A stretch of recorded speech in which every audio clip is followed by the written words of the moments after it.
Hello, everyone. Welcome to this explainer, where we're going to take a real deep dive into the legal framework of divorce in India. We've all seen those super dramatic courtroom scenes in movies and TV shows, right? But the legal reality? Well, it's actually very different from all that fictional drama. Today, relying on some brilliant insights from advocate Tarun Thakur, we're going to completely decode the Hindu Marriage Act of 1955. We're going to get a crystal clear understanding of the exact grounds on which a divorce can actually legally be granted in India. It's time to separate the facts from the everyday assumptions.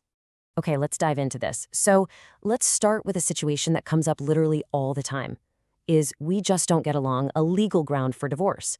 Couples often want to march into court and just say, hey, we've fallen out of love, or we just have too many differences of opinion. But is that enough? The short answer? No way. Absolutely not. Minor arguments, ideological differences, or just a sudden loss of affection, those are not recognized as legal grounds for a contested divorce. The law operates on concrete facts and specific conditions, not just fleeting emotions or a bad phase. So, here's a quick roadmap of what we're covering today. We'll start with a legal reality, then move into cruelty, both physical and mental. After that, desertion, followed by a few other specific legal grounds. And finally, we'll wrap up with mutual consent. All right, Section 1. The legal reality. Basically, there is no divorce without a rock-solid, legally recognized reason. Courts examine facts and evidence, not just temporary friction between a couple. So what exactly is the rulebook that the judges are actually following? Well, it's Section 13 of the Hindu Marriage Act 1955. When it comes to a Hindu marriage, this is the definitive legal statute. It dictates the exact, recognized grounds for granting a divorce decree in India. Basically, this framework determines what is legally permissible. Right. With that foundation set, let's look at the first major ground. Moving on to Section 2, cruelty. And this is a big one. It's actually one of the most common and significant grounds for a contested divorce today. Now, what's really interesting about this is that the biggest myth out there is that cruelty only means physical violence and abuse. But in reality, under the law, cruelty can be both physical and mental.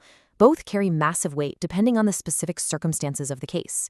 Mental trauma can be just as damaging and just as legally valid as physical harm.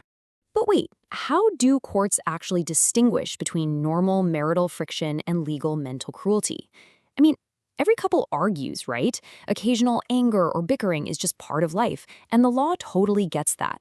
It doesn't consider that cruelty. Mental cruelty actually happens when a serious line is crossed. We're talking continuous insults, false allegations, denying marital relations without any reason, or public defamation. It literally has to reach a threshold where living together becomes completely 100% unbearable for the other spouse. Section 3, desertion. So what happens when one spouse just leaves?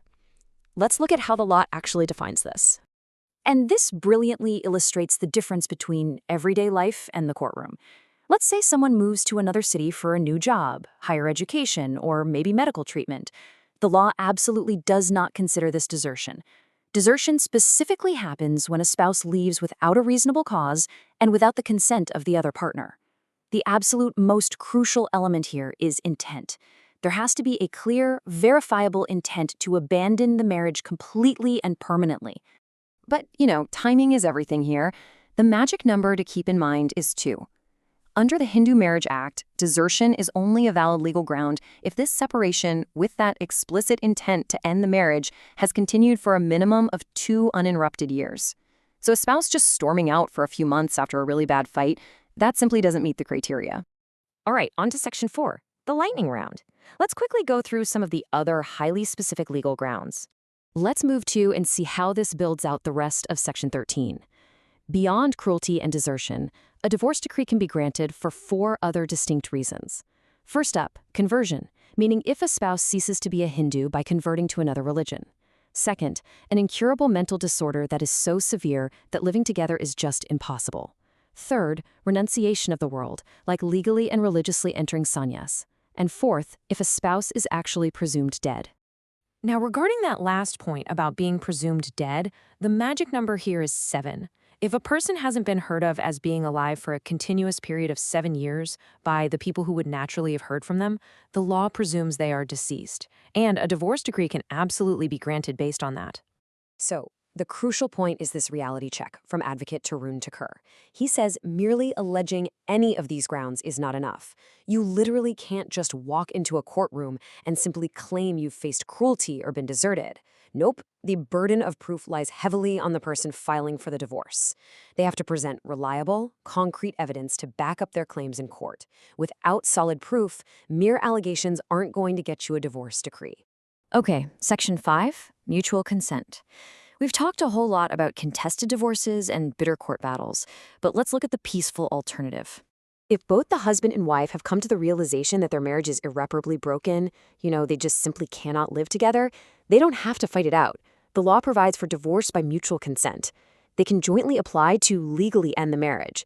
It's a structured, straightforward process that saves so much time, money, and emotional energy, as long as both parties are in genuine agreement and nobody is being forced into it. So, to wrap this all up, ask yourself this.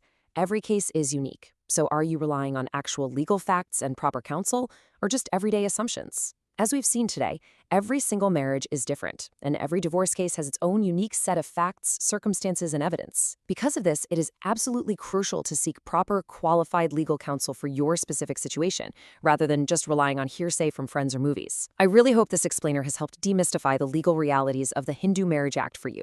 Keep learning, stay informed, and thank you so much for joining me today.